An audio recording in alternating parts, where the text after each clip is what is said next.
Hello, friends, and welcome to Sleep Tight Stories. I'd like to say hello to some friends. Hello to Benjamin, who is 7, and Charlotte, who is 5, from Coral Gables, Florida. Hello to Isaiah and Isabella Morales. And hello to Wyatt and his big brother Quinn. I'd like to say a happy belated birthday to Bella, who celebrated her 5th birthday on November 13th, and to Wyatt, who also celebrated his 7th birthday on November 13th. A very happy birthday to you both. I hope your day was very special. If you'd like to support us and get some of the perks like shoutouts, birthday messages, and goodies in the mail, please visit our support page at sleeptightstories.org/support. Thank you.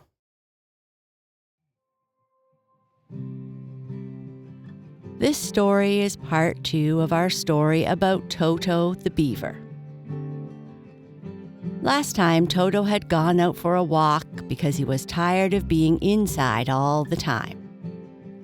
He was walking down the frozen river when he saw something good to eat. He went over to take a bite, but in the first bite, found the thorns. He realized they were blackberry bushes, and he was going to back away when he heard some noises. We found out that it was Millie, and she had lost one of her skates. In this part of the story, Toto gets away from Millie and she sees him leaving and wishes he wouldn't go. Toto gets home safely. Toto's family is talking about gnawing trees and fixing up the house when the time comes. Mr. Beaver is hoping both beavers will be able to help with the dam in the spring. Let's see if they can. Toto learns to gnaw. Toto, the little beaver boy, was a bright, bustling chap. He was what is called a bustler. That is, someone always ready for work or play. But just now, as Toto saw the little girl coming toward the bush where he was hidden, he did not know what to do. But I'm going to do something, thought the beaver boy. I'm not going to let her catch me. Maybe that's a trap she tried to get me in. Maybe that shiny thing is a trap.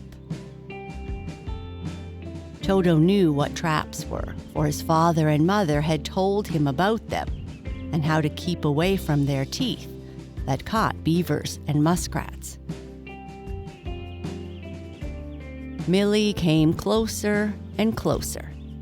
With bright, eager eyes, almost as bright and eager as those of Toto himself, she looked at the bush.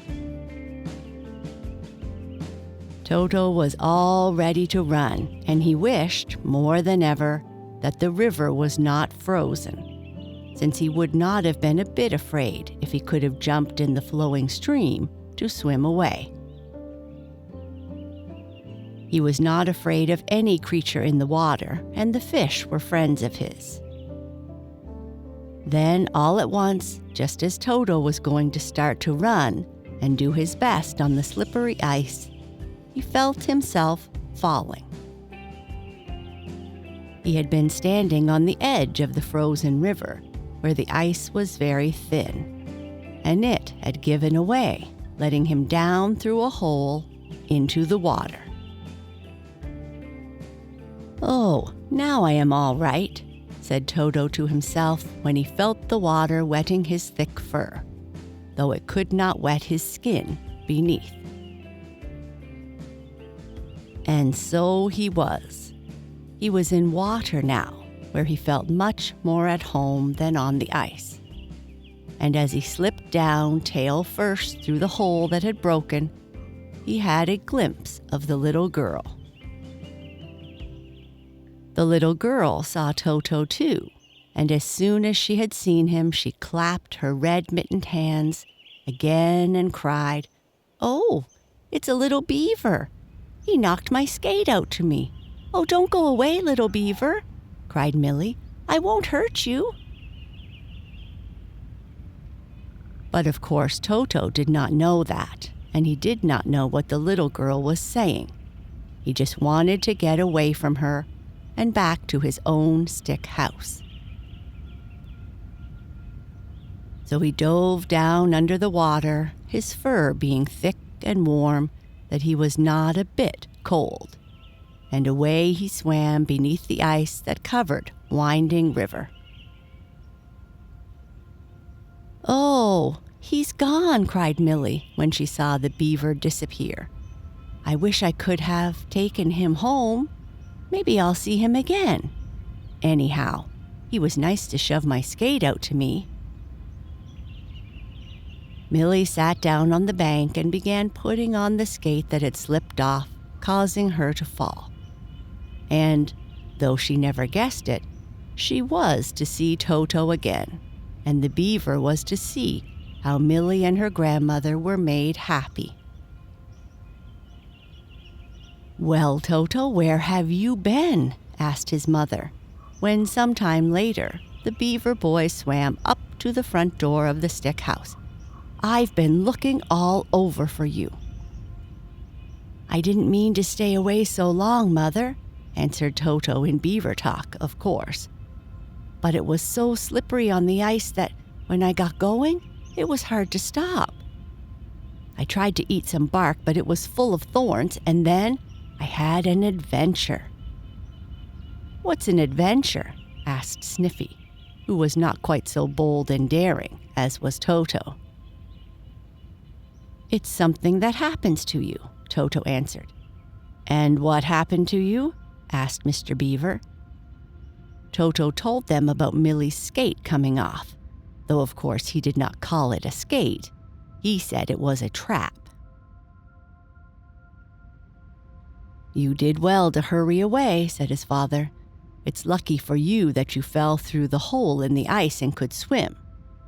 Always, when you are in danger, get in the water if you can. Very few animals can swim as fast as we beavers swim.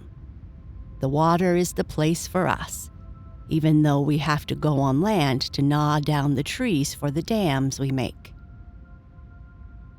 "Why do we have to make dams?" asked Sniffy.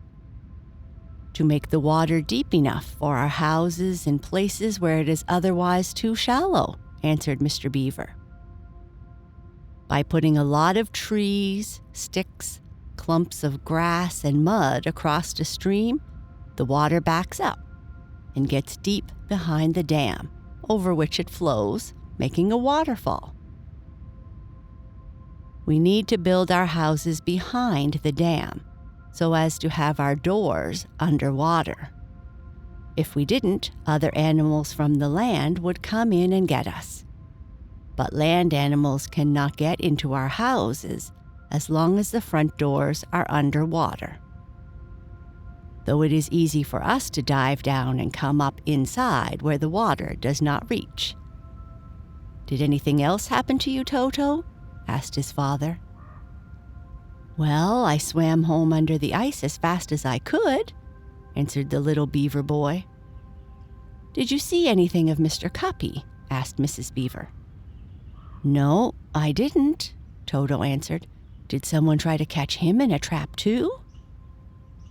"No, but he said he'd send you home if he met you," replied Mrs. Beaver. "Of course, he didn't meet you. I'll go out and tell him he needn't look for you any more, as you are now at home." "Yes, and I'm hungry too," said Toto. "The bark on the bush under which I hid was full of thorns. I couldn't eat it." "Here is some nice aspen bark," said Mr. Beaver. "Let me see your teeth, Toto." "What for?" the little beaver boy wanted to know.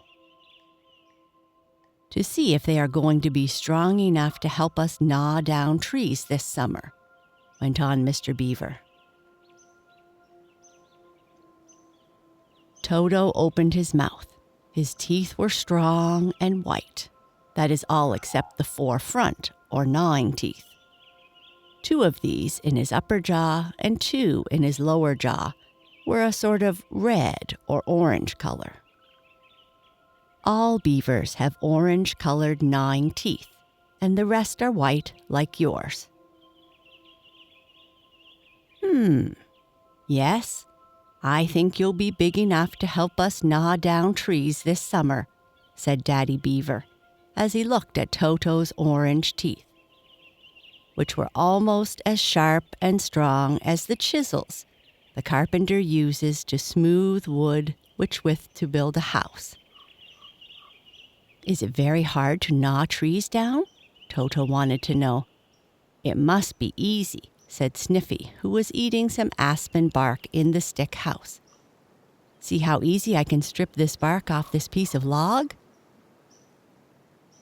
Gnawing bark is much easier than gnawing through the wood of a big, hard tree, said Mr. Beaver. You boys will learn that soon enough. But here, Toto, try some of this bark. Soon Toto and Sniffy gnawed the bark, and Toto told his brother more about the little girl he had seen. He thought she had tried to trap him, but we know Millie had done nothing of the sort. Only her skate had come off. And what do you think? The little girl said, after she had reached home and was telling her mother about it that night at supper.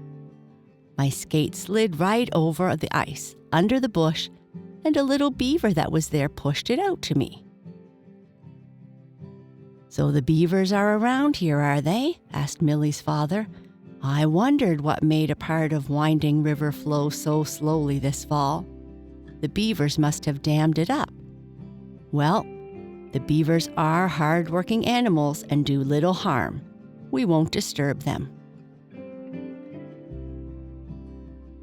The rest of that winter, Toto lived in the stick house with the other beavers. He did not go out very often, for there is not much beavers can do until the ice and snow are gone.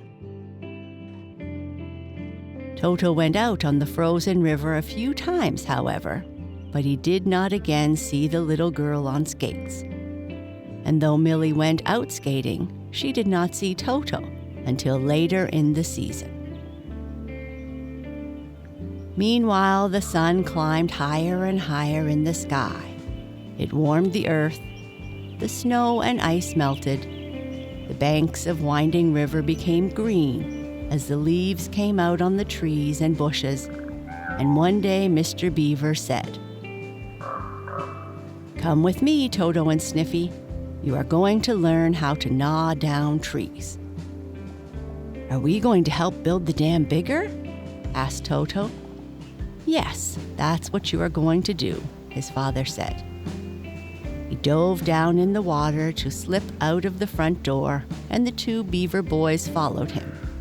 Their noses closed, and they kept their mouths tightly shut while underwater. But they had their eyes open to see where to swim.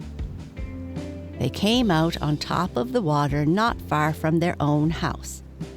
But almost as soon as they had poked up their noses to take long breaths, Toto and Sniffy heard a booming, whacking noise.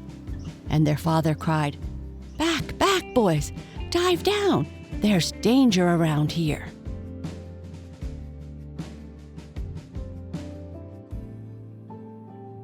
And that is the end of this part of the story. Good night. Sleep tight.